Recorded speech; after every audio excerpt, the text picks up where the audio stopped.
Assalamualaikum warahmatullahi wabarakatuh. Perkenalkan, nama saya Tarisha Lutfila. Saya dari kelas 12 IPS 3. Di sini saya akan mempresentasikan tentang peran aktif bangsa Indonesia pada masa Perang Dingin dan dampaknya mata pelajaran sejarah peminatan.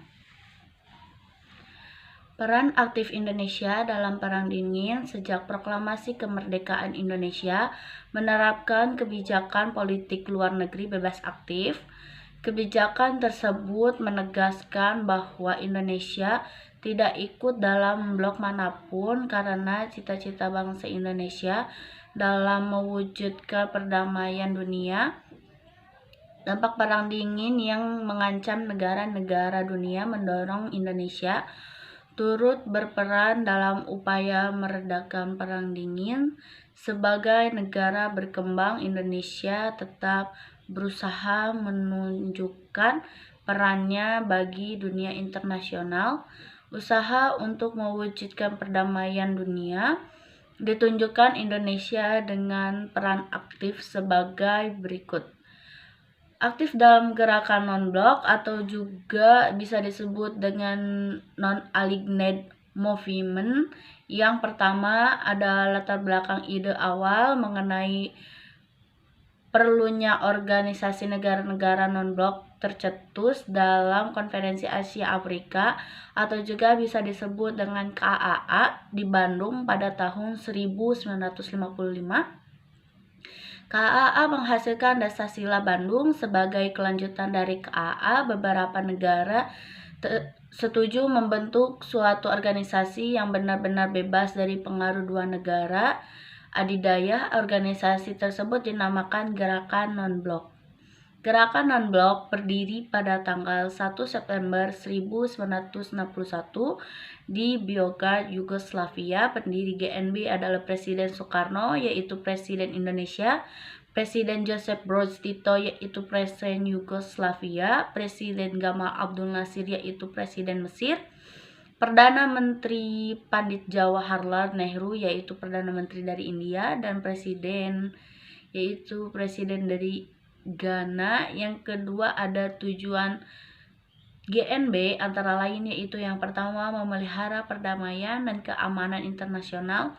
Yang kedua mengusahakan tercapainya pelucutan senjata secara umum dan menyeluruh di bawah pengawasan internasional yang efektif. Yang ketiga mengusahakan agar PBB berfungsi secara efektif. Yang keempat mengusahakan terwujudnya tata ekonomi dunia baru. Yang keempat mengusahakan kerjasama di segala bidang dalam rangka mewujudkan penggunaan ekonomi dan sosial serta tercapainya perdamaian dunia.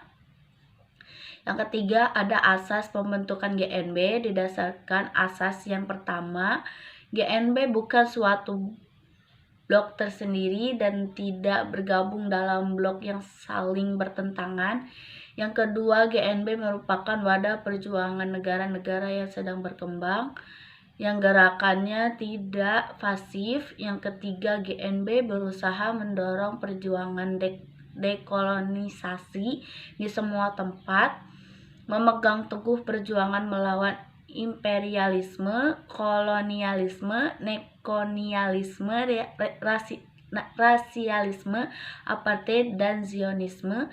Yang keempat ada KTT non-blok. Konferensi tingkat tinggi KTT GNB merupakan forum tertinggi dari organisasi GNB KTT, dihadiri oleh para kepala negara maupun kepala pemerintahan dari negara-negara anggota. Berikut ada beberapa pertemuan yang mendahului KTT GNB. Yang pertama, pertanyaan bersama antara Joseph Broz Tito, yaitu Presiden Yugoslavia, dan Jawaharlal Nehru, yaitu Perdana Menteri dari India pada tahun 1954. Yang kedua, Konferensi Asia Afrika termasuk Konferensi Kolombo dan Konferensi Bogor. Yang ketiga, pertemuan Brioni antara India, Yugoslavia, dan Mesir tahun 1956. Yang keempat, pertemuan antara 5 negara pendiri non-blok yang meminta agar Amerika dan Uni Soviet menyelesaikan pertikaian. Yang kelima, pertemuan Kairo mengenai syarat anggota GNB dan pokok kegiatannya KTT. Yang pertama diadakan pada tanggal 16 September 1961 di Bogor, Yugoslavia.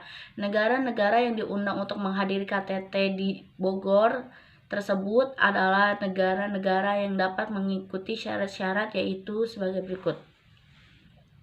Yang pertama, negara yang bersangkutan harus menganut politik bebas yang didasarkan atas prinsip-prinsip non-blok. Kedua, negara yang bersangkutan harus senantiasa memberikan dukungan bagi gerakan-gerakan pembebasan nasional untuk menuju tercapainya kemerdekaan. Yang ketiga, negara yang bersangkutan bukan merupakan anggota dari persekutuan militer multilateral yang dibentuk dalam rangka pertikaian negara-negara besar. Yang kelima, ada peran serta Indonesia dalam GNB. Berikut adalah peran serta Indonesia dalam GNB. Yang pertama, Indonesia sebagai salah satu negara pemrakarsa GNB. Yang kedua, Indonesia sebagai salah satu negara pengundang pada KTT 1 GNB di Bogor, Yugoslavia. Yang ketiga, pernah menjadi ketua GNB dari tahun 1990 sampai 1965. Tuan rumah KTT di Jakarta pada bulan September 1992. Yang keempat, Indonesia juga turut memecahkan masalah-masalah dunia berdasarkan perdamaian dunia, memperjuangkan HAM dan tata cara ekonomi dunia yang berdasarkan pada asas keadilan. B. ASEAN, yaitu Association of South Asian Nations. ASEAN merupakan organisasi regional negara-negara yang terletak di kawasan Asia Tenggara. Karena letaknya di kawasan Asia Tenggara, sering juga disebut dengan Perhimpunan Bangsa-Bangsa Asia Tenggara atau Perbara. ASEAN terbagi menjadi 4, yaitu yang pertama adalah latar belakang, yang kedua ada maksud tujuan organisasi ASEAN, yang ketiga struktur organisasi ASEAN, yang keempat peran serta Indonesia dalam ASEAN. Yang pertama, latar belakang. Latar belakang berdirinya ASEAN adalah sebagai berikut.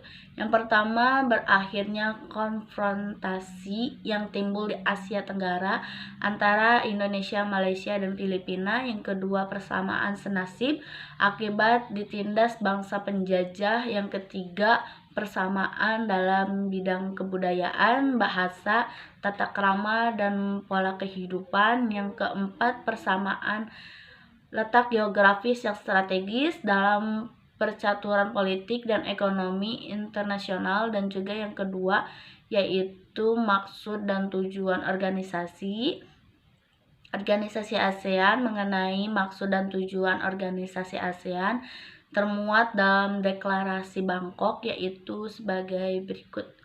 Yang pertama adalah mempercepat pertumbuhan ekonomi, kemajuan sosial, dan perkembangan kebudayaan di Asia Tenggara. Yang kedua, meningkatkan stabilitas, keamanan, dan perdamaian di kawasan Asia Tenggara. Yang ketiga, meningkatkan kerjasama dalam bidang ekonomi, sosial, budaya, teknologi, dan ilmu pengetahuan bagi negara-negara anggota ASEAN. Yang keempat, mengadakan kerjasama dalam bidang pertanian, industri, perdagangan, dan komunikasi. Yang kelima, menyediakan fasilitas latihan dalam penelitian bagi negara-negara di kawasan Asia Tenggara. Yang ketiga, yaitu struktur organisasi ASEAN. Struktur organisasi ASEAN telah mengalami perkembangan dan penyempurnaan sejak pembentukannya sampai sekarang. Berikut struktur organisasi ASEAN sebelum KTT di Bali tanggal 23 sampai 24 Februari 1976. Yang pertama, sidang tahunan para menteri. Yang kedua, standing committee. Yang ketiga, komite-komite tetap dan khusus. Yang keempat, sekretariat nasional ASEAN pada setiap ibu kota negara-negara anggota ASEAN. Yang keempat, ada peran serta Indonesia dalam ASEAN. Peran serta Indonesia dalam ASEAN antara lain sebagai berikut. Yang pertama, sebagai negara pemrakarsa berdirinya ASEAN. Yang kedua, sebagai penyelenggara KTT 1 dan KTT 9. Yang ketiga, sebagai tempat kedudukan sekretariat tetap ASEAN, yaitu di Jakarta. Yang keempat, sebagai tempat salah satu proyek dan komite pangan, pertanian, dan kehutanan, yaitu untuk suplai dan keperluan makanan. Yang kelima, sebagai tempat salah satu proyek pupuk urea, amonia, dan komite industri perdagangan dan energi. Karena mendukung kesepakatan bahwa Asia Tenggara sebagai kawasan yang damai, bebas, netral, dan zone of peace, freedom, and neutrality atau bisa disebut dengan ZOFAN, yang ditandatangani pada tanggal 27 November 1971. Yang ketujuh, menyelenggarakan Gerakan Jakarta Informal Meeting. Yang kedelapan, turut menyelesaikan pertikaian antar bangsa atau negara. Yang kesembilan, turut serta menangani arus pengungsi. Terima kasih. Wassalamualaikum warahmatullahi wabarakatuh.